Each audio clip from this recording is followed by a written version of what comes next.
and David.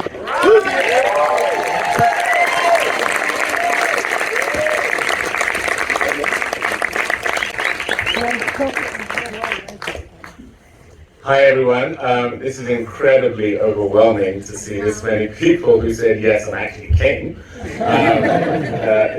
It's really extraordinary to be able to finally share this film with you. It has been quite the journey.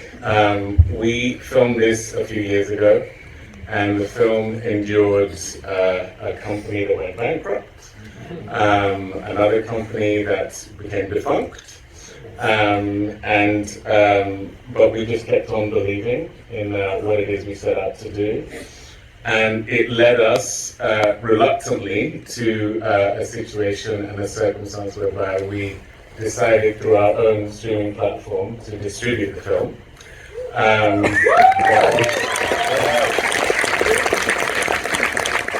And even though that's not how we set out to do this, it has proved to be incredibly empowering. I remember where I was the moment you and I, Nate, it was in the middle of the pandemic and talking about this story, and I remember saying, let's do it.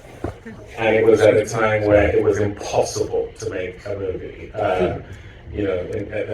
when everything was shut down. And you can only do that with your best friend. There's an African proverb that says, if you want to go fast, go alone. If you want to go far, go together. Mm-hmm.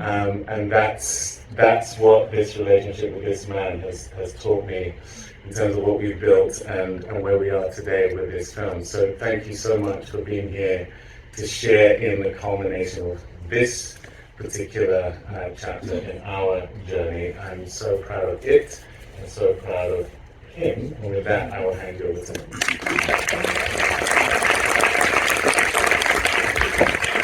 I'll just be very brief, and thank you all for being here. So many faces of people that I care about so deeply, and that care about us, and that is community. So we're excited to share this thing, this film, this living thing with you all, a film that we believe will have, we hope to have a great impact. In my family, far too many men have dealt with the prison industrial complex. It is a very dark corner of our country, and as Black people, we over-index in this space. And this film is not so much about what happens to those who are incarcerated, but to people, it impacts when they come home. The women that wait for the people who are injured, the families that wait, and basically the country that lets them down. So we have an opportunity to right or wrong here, not just by watching the film, but by talking about it, or a discourse about something that is impacting way too many people in our country. So I'm excited about this film. I'm excited to tell the story with my closest friend in the world. And so, yeah, looking forward to talking about after and enjoy the film.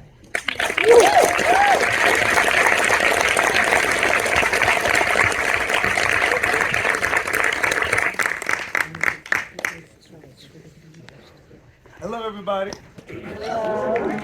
Hello. What? Looks like a family reunion. Hello, everybody. Good evening. I heard y'all clapping. Y'all enjoyed the film? Yeah. What up, Kendrick? What up, bro? My name is Shawn Finnie, for those who I have not met yet. I'm so excited. I'm so excited to have this conversation tonight with two people I love so dearly and deeply, but also really, really respect their work. How many filmmakers, artists, creators do we have in here tonight? So you know when you see a vision come to fruition, you know all that it takes in order to get there.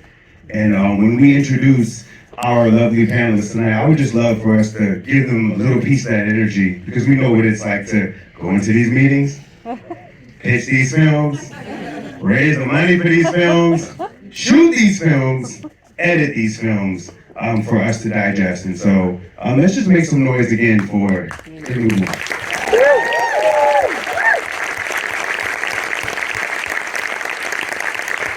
I actually just love rooms like this. I just feel like, just turn the music on, let's just party and dance. So without further ado, I'm going to introduce our panelists. First, I'm going to introduce husband, father, and solitary confinement survivor, Richard Rosario.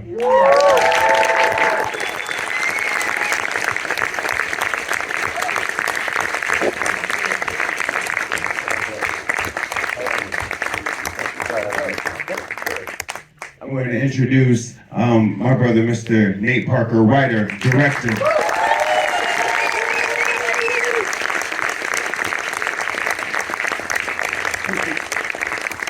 And I'm going to introduce the actor's actor and producer, Mr. David Oyelowo.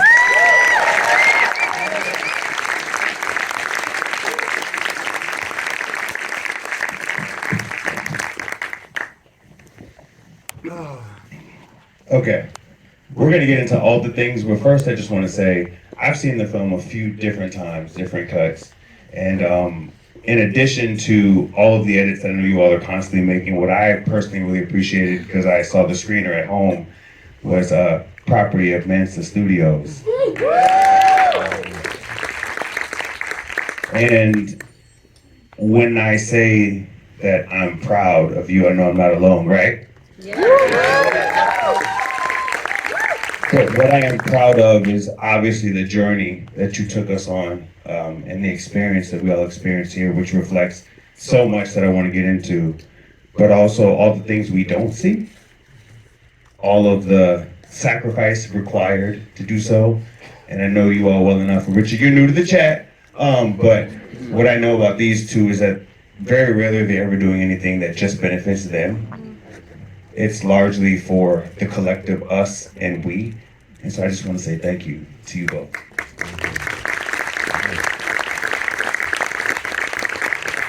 And Richard, though we're new to each other, I actually want to start with you and your experience, because I do feel like your experience is the context to a lot of what we watched and saw. Correct me if I'm wrong. It was a 20-year, you were serving 20 years, 25, and you served 20 of those. And 7 of those years you were in solitary confinement. Yeah, so I served 20 years for a crime I didn't commit, and out of the 20, I did 7 of them in solitary confinement. So everybody's response is my response when I heard that. And I just want to start from, what is the impact to someone's mental state? 7 years in solitary confinement, with whatever you can explain, because I'm sure there's so much more that we probably don't have time to get into. But I would just love to just start from the impact of what that does to someone, what that did to you, and whatever you're comfortable sharing. It's so much to unpack, right? So Chris Newborn is a character that I knew personally in the box. I've known people that have unraveled, that have come home after serving so much time in solitary confinement that they can't remain at liberty. These individuals are brothers that go through this, that walk and live in this silence that nobody ever know what they go through. So the character Chris Newborn is a piece of me and so many others that have suffered just being in that silence, in that solitary confinement. And with my particular case, I was innocent, right? So when you come home and you've been delivered such a blow that you lost so many years of your life for a crime you didn't commit, but you witnessed the atrocities committed to just, our brothers in there, right? Whether you're guilty or innocent, you're still all suffering the same plight. It was hard for me to deal with society, because I feel that they turn a blind eye to what happens to us in there. And it was only because I had a case of innocence and I didn't belong in prison that I was able to just maximize my exposure. There was a documentary made about my life, bits and pieces of my life, but it didn't focus on the mental health issue that we suffered from being in these confined spaces for so long. If you see Chris Newborn running around in that cage, these are the limits that we have. We're inside these cells locked up for 24 hours a day. And a lot of times it doesn't have to be because we did anything wrong. I mean, you don't have a right for self-defense in prison. So if you fight someone because you defend yourself in cases like mine, they treat you no different. And a lot of times you have correctional officers and people that just use this punitive type of retribution towards you if you don't do what they want. And for a person like me, it was difficult because I was in prison for a crime I didn't commit, and I didn't feel I should have to be forced into labor, working for 16 cents an hour, being treated so maliciously. But it wasn't just me. Like I said, I was innocent, but there were human beings being mistreated in there every single day. So the impact, it wasn't so much about what was happening to me, but what I was seeing, the human plight, the human horror that our brothers in there suffer.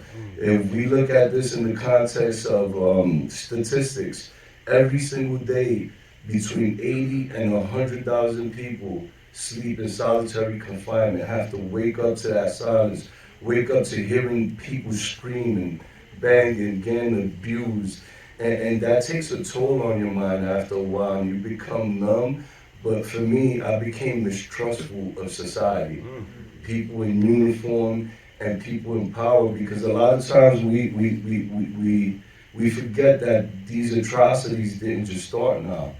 We're talking about hundreds of years. We're talking about the vagrancy laws. When Africans was freed in this country, you could imagine just walking and not having your papers and having to be forced into labor because you can't prove that you was free, right? And so with the system evolved. It didn't change, it just evolved, and it includes a lot of us, right? If you look at the statistics, they say between Georgetown University made a study and said between 2 to 4% of the prison population could be innocent. So we're talking about anything between 20,000 to 200,000 people in prison for crimes they didn't commit today. And I'm one of those statistics. And I ended up in solitary confinement for 7 years, but I know so many brothers who came home who couldn't deal with it, who ended up committing acts based on their fears, based on the silence and the destruction that they live with every day. And it's hard to kind of express that. And once you mistrust society, you don't feel connected anymore. So I've never had any therapeutic help. The only thing that saved me is the love I had for my family and for my freedom and standing up for myself. And I'll admit I made it harder for myself in there because I was unwilling to give up my right, be forced into labor, be bullied by anybody. So it just changed the whole person I could have been into who I am today. I'm grateful I'm able to express myself in this way and live at liberty and not have the issues that Chris Newborn had. But, there are many Chris Newborns walking around right now in society who have no outlet and they feel that nobody cares. So, I give I tip my hat to David and Nate. I love them so much because this brother tells stories that come from a deep pain in our history, right? We're talking about Nat Turner, a story I read about. I educated myself when I was in prison and read all these horrible stories of injustice in America. David, just a beautiful human being. He brought Martin Luther King back to life for us. So these are the things that make me feel good to stand with these brothers and represent our people, because that's what they represent at the end of the day. And I'm here just to give a voice to the people that have been silenced, and that's what they've done. And I'm so grateful to them to have, including me and Braun Studios, Brenda, Aaron Gilbert, and everybody involved in the project. Olivia Washington. The performances were real. Our families hurt. Our sons, our children. I'm a grandfather now. And we still have a lot of growing to do as a family, but I came home after 20 years to adults, and life was different for me when I came home. So that's what I got.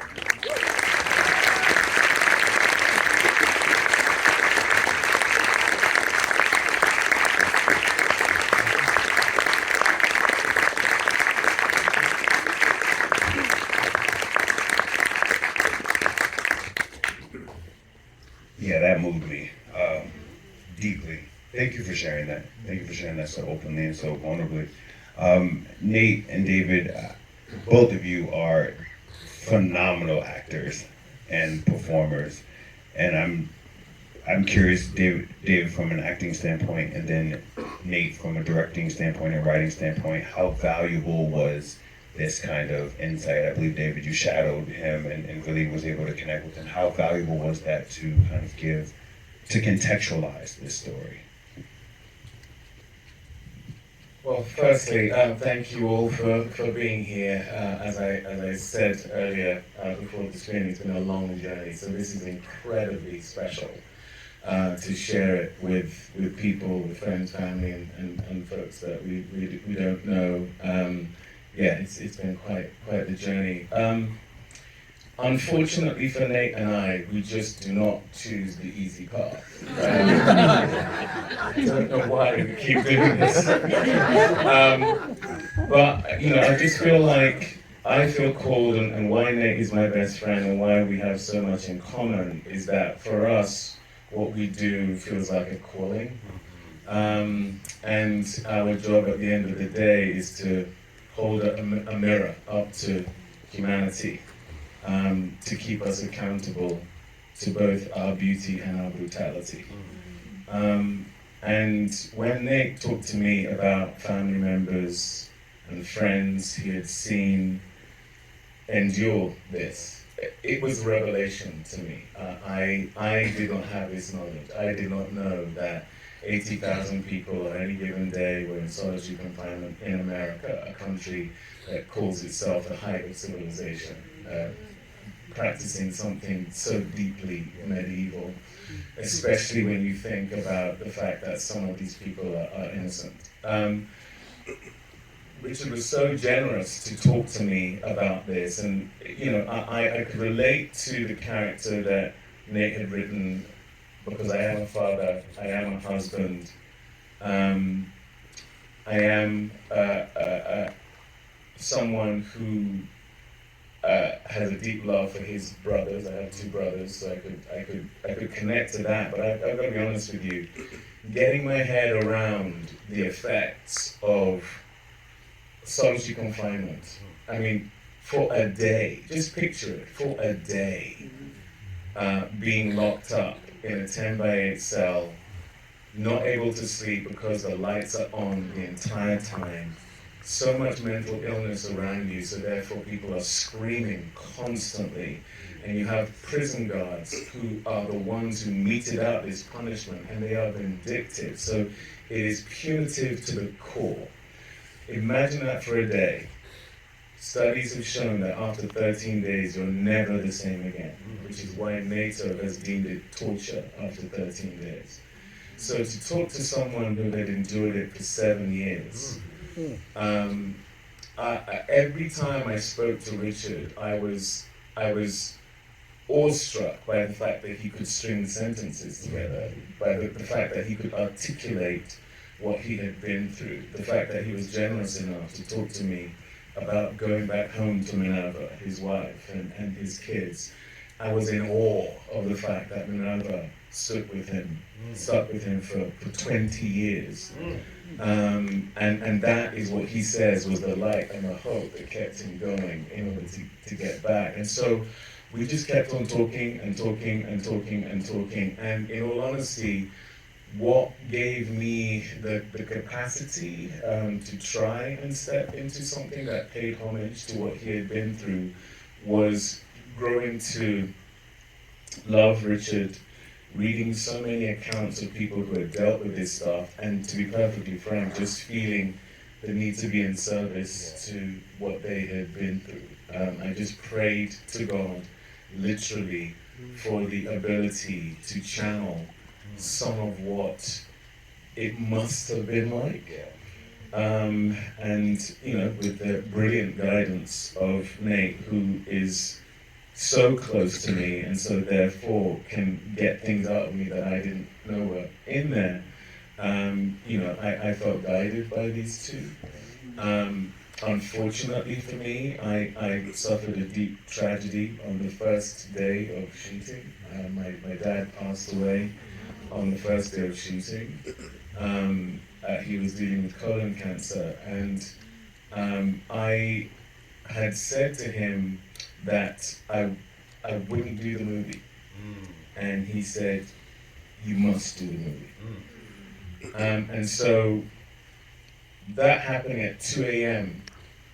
before my 5 a.m. pickup to go and do this movie, I think was also a component. There were so many things I had to be in service of in order to step into this, and so it was a combination of all of those things. I'm gonna cry before. I just want y'all to know, like, and it's okay if you do, but I'm just letting y'all know that because David, you already know how I feel about you, but it's not just a movie, right? It's not just it's a word that you gave your father, one of your last words, and all I know is for you to give, and I just want to say thank you for giving. I also want to say another thing. Whenever you are on screen, you are never trying. You are always doing. Always doing. Nate, I want to, because of your relationship with David and him mentioning about how you can pull certain things out of him, and because you are a brilliant actor yourself, and performer, and creator, and visionary, and so many things.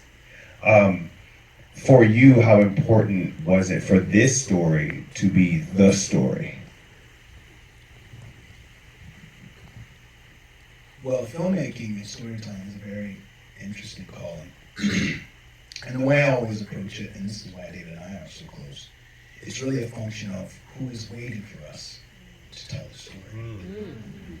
So when we talk, and David and I talk and we lament over what the world is, we ask ourselves, we kind of find ourselves in these places where there's a group of people that they're waiting for us. If we don't show up, they don't feel humanized, they don't feel vindicated, justice never arrives for them. So I didn't know Richard Rosario when we decided to tell the story, but I knew there was a Richard Rosario. And I think that when you're approaching art in that way, it serves a different purpose. There's a different urgency around telling the story. Because then when you're done with the one, you're not satisfied. You're like, okay, we got that one. Okay, so what are we doing next? And as he says, it's tough because you're not picking things that are novel, that are in vogue, that are awards worthy. You're thinking of the people who are waiting for you to do the thing you were called to do. So in my interviews and talking with people, when I heard the statistic about 80,000 men, women, and children, it's something when you question it immediately. That can't be true. Women and children? Not solitary confinement. Don't Google it. Don't go down a rabbit hole, because when you see a 10-year-old in an oversized jumpsuit sitting on a bed with their head to the side, and you can see the little path in the concrete. Every solitary cell I've ever seen has the same characteristics. You can speak to this. Every single one. I visited prisons. In the solitary confinement room, there's a slab of concrete, and there's a line where whoever the individual that was in there would walk back and forth. And it's about that deep. You think to yourself, how long? 10 by 8, right? 10 by 8 is our and we're privileged people, that's our bathroom. 10 by 8. And so you say, okay, then you keep digging. Well, what is it like for them? Then you read this horror story. This is a man named Albert Wilcox. 40 years in solitary confinement. 40 years. And then you speak to the people, and this is the thing that really turned it on for me. And anyone that knows me knows, once I set my feet, come what may. My mother said, it's a wrap. I'll call it, this is what we're doing next, Mom. And so I talked to a gentleman, and I said, how would you describe solitary confinement? And he leans back. He says, it's kind of like you're in a grave. It's like you're in a deep grave. And you're looking up, and you can see the world happening. You see people walking over you, you can hear them talking, but you're yelling at them, and they can't hear you. No matter how much you scream and yell, they don't respond. It's like they can't hear you at all. And it stayed with me, which is where the scene you saw came from. This film was different for me, and when I talked to David, I said, what I would love for us to do is tell the story from the inside out. Usually when we're talking about the prison industrial complex, we're on the outside. We're like behind glass, seeing like voyeurs, right? Like, man, look at them. They're fighting. Someone's getting stabbed. It's like this romanticized fear. It's like, I don't want that to happen to me, but I can't stop watching, right? You turn on these reality shows now, and you turn it on, and it's like, Tyrone is upset at the person who's the boss. They're going to go up there and fight while the guards aren't looking. And you're like, wait a minute. Well, what do you mean the guards aren't looking? Is this a show? Is this real life? And they're actually fighting. Have you guys seen this? You flip through, they're just, it's turned into television, it's entertainment. But what does it feel like for the person enduring it? The person that's in the cell, and like you said, I heard of people for a contraband. They found the cell phone, so they're thrown in solitary confinement, but then the people forgot they were in there. And it's 8 years later. And they're like, wait, for a cell phone? Oh yeah, the dude put me in there just because he said so. No judge, no paperwork, you just go into the cell. And so what I tried to do was, I remember David and I talked about, you start thinking through like people on like Skid Row. They're like, oh, this person's going through, because we talked to people that come from homelessness, they come out, they couldn't deal with society, so they found themselves in Skid Row. A place where they can kind of be on their own and no one knows their story. They don't have to deal with it. And you see people talking to yourself. I remember David was like, I wonder, these people, when they're talking to someone, who are they talking to? What do people see? Because when you look at the symptoms of solitary confinement, what it does to your mind, the paranoia, you see people that aren't there, you're having conversations with people that aren't there. All of these things influence the film. So I always tell people when they watch film, pay attention, because we tried to put a lot in there from the standpoint of symbolism, the things people think about, what they're going through, their fears from the inside out. Every time he closed his eyes, he was back, so he couldn't sleep. Trying to deal with the juxtaposition between that. What does freedom actually mean if you're not free? It's just a veneer, because when you're still, you're silent, you can hear the silence. So it was a tough script to write, because you're not writing it from reality. You're kind of writing it from the internal monologue of someone who's going through something that is unceasing. So it was a journey, even in the writing, because it was constantly asking David, what do you think of this? What do you think of this? Him talking to, and I tell the story that you told. Because that's the thing too. Every time that I sit next to his brother, I worry. I'm like, I don't want to re-traumatize him. I don't want to trigger him. He's made it to where he is. But he talked about sleeping next to his wife and waking up and attacking her because he felt like he was still there. This feeling of, and then having to stop, and her being like, and I just couldn't, how do you put that in the screen? How do you articulate that in a way that doesn't feel, like it's disingenuous? So that's what we were going for. It's heavy subject matter, but we knew we were driving toward the thing that he spoke on, is hope and love. We talk about the power of love, but usually we talk about it within the context of things that aren't that deep. Like, man, I don't know how to pay this bill. Love's gonna get me through. True. But there are people going through things where, I spent 7 years in solitary confinement. I finally have been vindicated. It's been 20 years. There's no amount of money that can give you that back. So the people are like, you got money, so you should be good, right? It's like, can I say one more thing? When I emailed him about the tour we're on, he said, I just spent the day crying in my wife's lap. And it made me want to cry. Because I'm like, man, it still has not ended. So as we see, and for anyone that has served any type of time or dealt with this torture, I never want to wrap a film up. I only get, 93 minutes. I never want to wrap a film up and make anyone feel like, oh, they healed just like that. This is just a movie. It's a tool, an empathy machine that makes it so we can never leave the same. I held you hostage for 93 minutes. Thank you. And hopefully you leave, and the imagery stays with you, the symbolism stays with you, the story and the words of this man stays with you, and it impacts every step you make once you step outside of that door, whether it be with our impact campaign, because now we're fighting to end solitary confinement for good. We're hiring lobbyists, we're doing real work.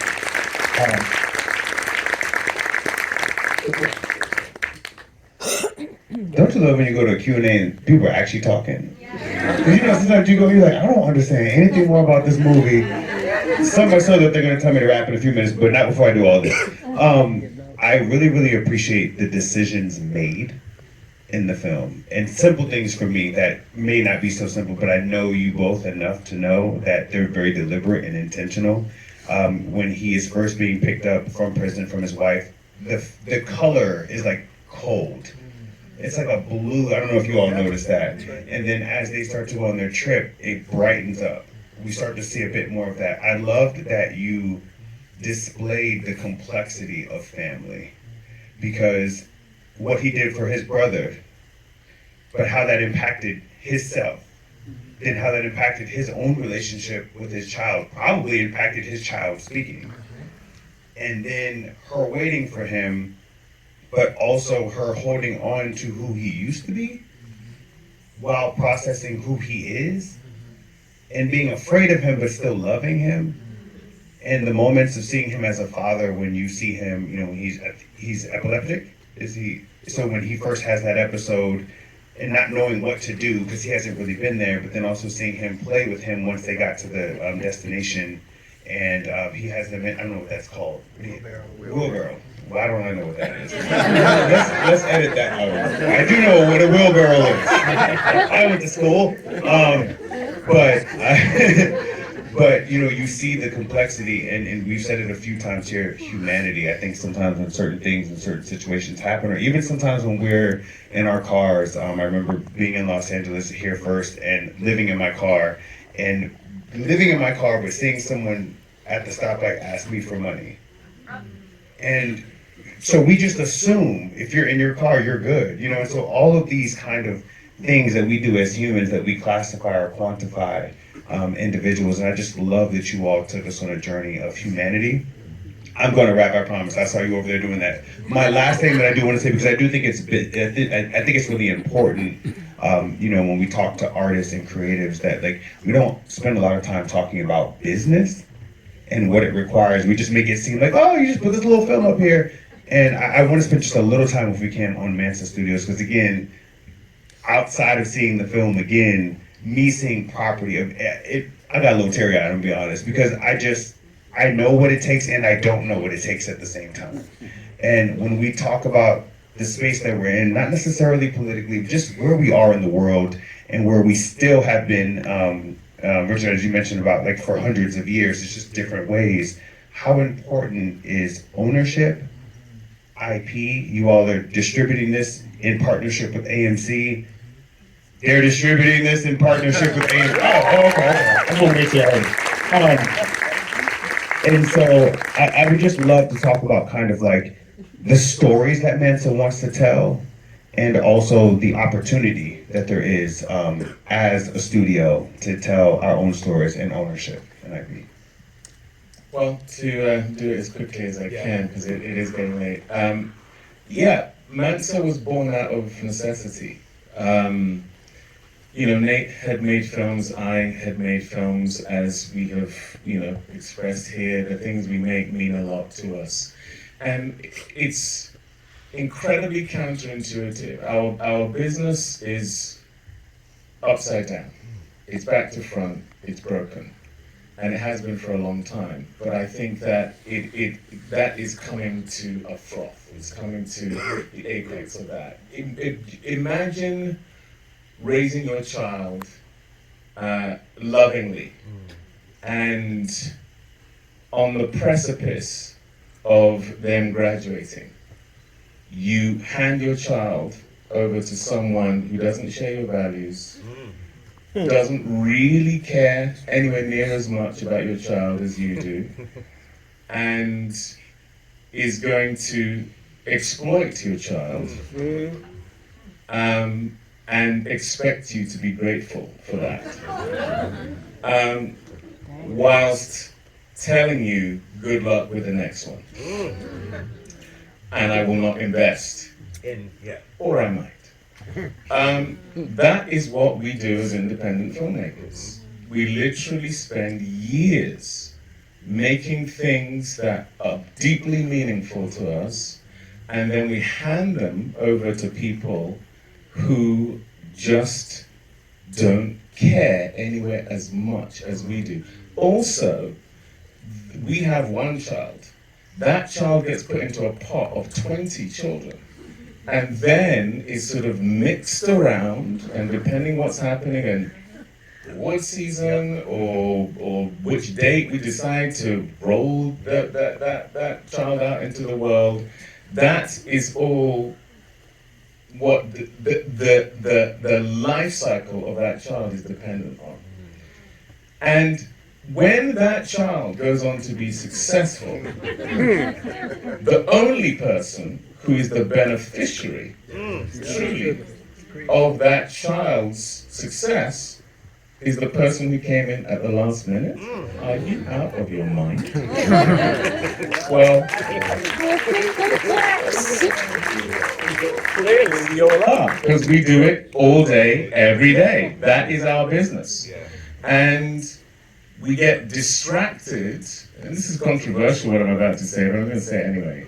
We get distracted by industrial complexes that have been built to keep us preoccupied with the thing that is not the thing. So film festivals and awards and all of that is a way to go, oh, be grateful, oh, be so happy. Oh, yes, oh, I like to thank. So, trust me, I love a film festival. I love an award. But not at the expense of my child.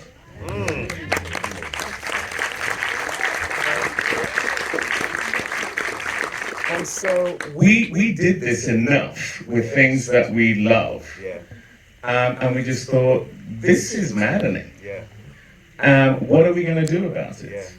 And we did something that I don't recommend. Building a streaming platform, if we had known what it entails, Lord have mercy, I would not be your friend. I would just be like, go away, leave me alone. But we did it out of necessity because we have experienced the power of story. And as Black people, and specifically as Black men, there is a power in story that is undeniable, and us having power is constantly a source of insecurity for folks who don't look like us. I can't, say it again, say it again. I can't fully understand. Say it one more time. That was beautifully getting me in trouble. When you say it twice, you know what happens. But for whatever reason, the resistance to us being fully in the driving seat of that power and perspective, because perspective is key. The thing that I'm so proud about with Newborn is that it ends with us. We literally said we were going to tell a story, and what you see on the screen is what was in our heads. But the truly phenomenal thing is to now be able to be part of every marketing decision, in conversation with the theaters about how it's going to be rolled out, which markets it's going to be in. We have transparency as to what money's coming in, and that money comes to us. Hallelujah and amen. And we get to continue to build. It's so hard to build as an independent filmmaker because you go for 5, 6, 7 years, you get it out into the world, and then you literally have to start from scratch all over again. It's so debilitatingly difficult. Now, so is having a streaming platform. So is figuring out distribution. But the thing I know to be true now, the thing that I have seen through the journey that we have been on, is there is simply no substitute for getting your child across the finishing line. And so that's what we basically decided to do, is to kind of try and break free from a system that doesn't necessarily prioritize us and ultimately is not really interested in remunerating us properly in order for us to go again. And we want to go again and again and again and again, and more importantly, we want to create a space where others who are dealing with the same insanity can come to a sanctuary whereby their stories are going to be valued, where they get to rev share in what they have created, and where they see and know that what they have done is of value to the people who are platforming it. Because that's all we're looking for. And so, you know, having experienced what we've experienced in this town, in this industry, which we love, which has given us opportunities, but, you know, at some point, as Nate says, you've got to decide not to break back into jail.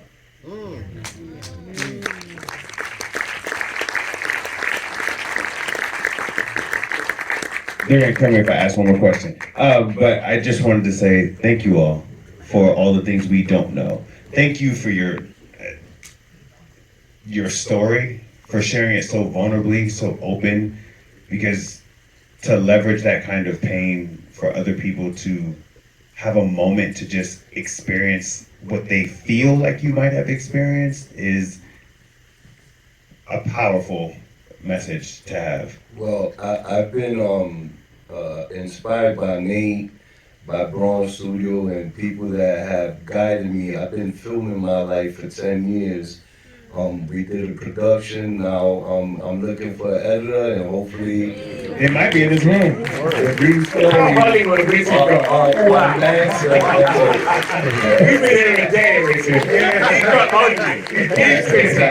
He's preaching. So, no, but seriously though, before we wrap up, I just want to quickly say, shout out to Rhonda K. Morris, who's our makeup artist. Is she still here? Rhonda, there she is. In my father. How phenomenal is Rhonda's work in that film? How phenomenal. My makeup artist for over 15 years now. And Aiden Stocks, who plays my son, is also here. Oh, he's here!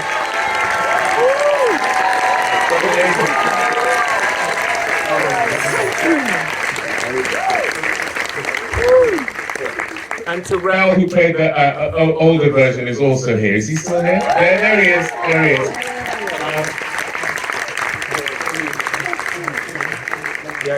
And thank you so much to Damon Wolf, who's our head of marketing, who's really an extraordinary job.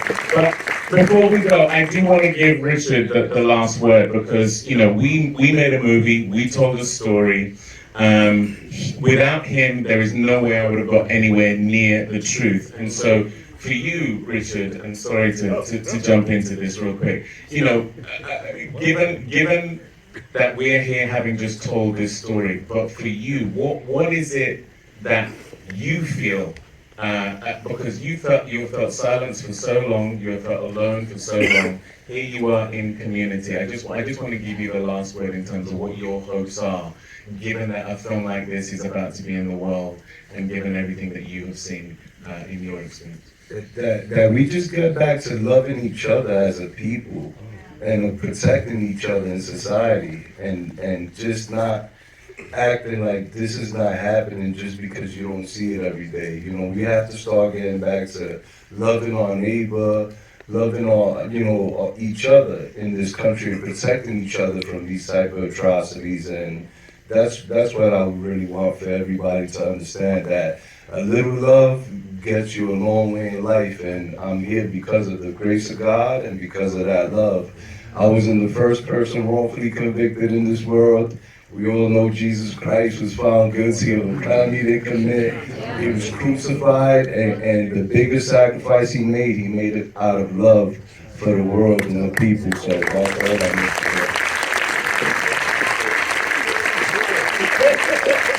Okay, thank you. There's a reception. Yeah, there's a reception on the second floor, so everybody go up there and get you a nice little drink or some water and hydrate. Thank you all for coming.